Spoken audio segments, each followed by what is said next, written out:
สวัสดีค่ะพ่อแม่พี่น้องสวัสดีFCทุกท่านเนาะค่ะกลับมาพบมาพอกับเจตาพารวยคือเก่าค่ะมื้อนี้ในทางช่อง YouTube คลิปนี้ก็จะเป็นของลาวพัฒนาค่ะวันที่21ที่ผ่านมาพี่น้องเป็นของมือคืนนี้เนาะ FC เป็นจังใดแน่เนาะมีไผโศกไผหมานบ่เนาะประวัติของเจตาพารวยค่ะเป็นของมือคืนนี้ค่ะพี่น้อง685 3ตัวบน96ล่างของเจตาออกได้ตัวเดียว วิ่งลูดตัวเดียวมาพี่น้องลูดไป2ตัวไม่มาจับคู่ไม่เข้าไม่เดินเนาะค่ะของเจตาลูดอีกแล้วค่ะพี่น้องลูด2ตัวเนาะมาแต่วิ่งลูดเป็นจังใดเนาะเจตานี่วันที่19ก็ลูดไปกราบขอโทษขออภัยค่ะกราบขอโทษขออภัย FC ทุกท่านเนาะที่เขามารับชมรับฟังแนวทางของเจตาพารวยเนาะค่ะกราบขอบคุญขอบคุณ FC ที่เขามาคอมเมนต์กดไลค์กดแชร์กดหัวใจให้เนาะค่ะเป็นกำลังใจ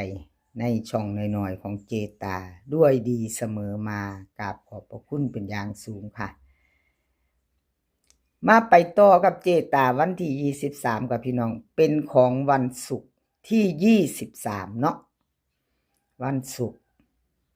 เป็นตาตามบ่เนาะเจตาแนวทางเจ้าวัดดิ เลขอันจับคู่ก็บ่เข้าเจ้าหัวเซ้ยบ่หัวเลาะวันละนิดจิตแจ่มใสเนาะพี่น้อง FC ทุกท่านเนาะค่ะขอโทษขออภัยแนวทางหลุดเอามาไปต่อค่ะเจตาลงให้ก่อนมื้อนี้ลงก่อนเลยวันที่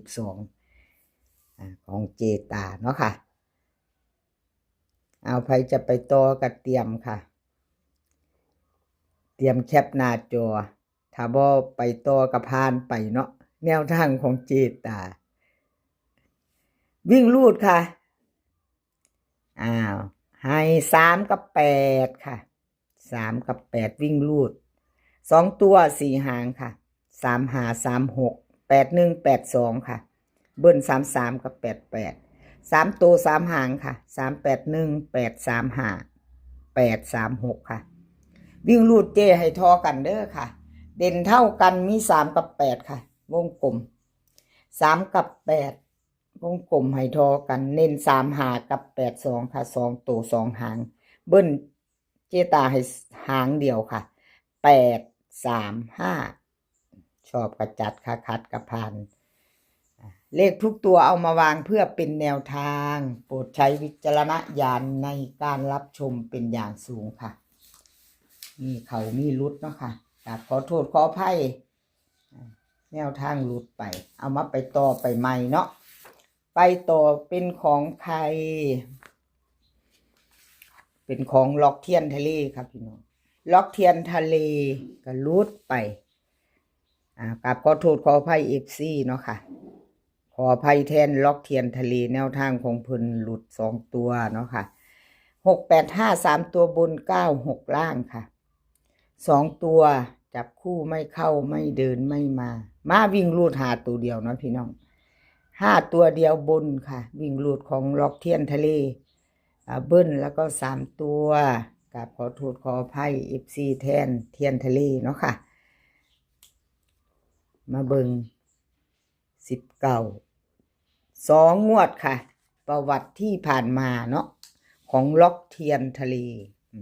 ลุดไปค่ะ2งวดของเพิ่นกะเขางวดหนึ่งแต่วิ่งลูดกับเขามาตัวเดียวค่ะพี่น้องชัดเจนสำหรับประวัติเซียนล็อกเทียนทะเลเนาะให้ FC ได้เห็นประวัติเพิ่นแล้วก็มาใหม่แล้วค่ะวันที่23ใครจะไปต่อกับล็อกเทียนทะเลเตรียมแคปหน้าจอเด้อค่ะเตรียมแคปหน้าจอวิ่งลูดเพิ่นให้มาค่ะ3กับ7 3ตัว2ตัวค่ะ2ตัว4หาง3 7 3 8 7 1 7 0เบิ้ลค่ะ33กับ77 3ตัว3หาง3 7 1 3 3 7 338วิ่งรูดค่ะวิ่งรูด3กับ7เด่นเท่ากันวงกลมให้เด่นทอกันเนาะค่ะวิ่งรูดของเพิ่น2ตัวค่ะเพิ่นเน้น2หาง37กับ70ค่ะ3ตัวเน้นหางเดียว337ค่ะเอาไปจะต่อกับล็อกเทียนทะเลแคปหน้าจอค่ะไปจะตามต่อกับเพิ่นกับขอบบุญขอบคุณล็อกเทียนทะเลหลายๆเด้อค่ะที่ให้แนวทางมาวางทางช่องเนาะกราบขอบพระคุณเป็นอย่างสูงใครจะไปต่อกับล็อกเทียนทะเลกับแคปหน้าจอไว้แนวทางอะไรก็เกิดขึ้นได้เนาะพี่น้องวันศุกร์เด้อค่ะมืออื่นเล่าพัฒนาออกเบิ้ลค่ะเบิ้ลจับตามองเบิ้ล3377ของล็อกเทียนทะเลค่ะเบิ้ลบ่มาดูเลยดิเนาะพี่น้องบ่มาหลายงวดละเอาไปต่อค่ะไปต่อเพชร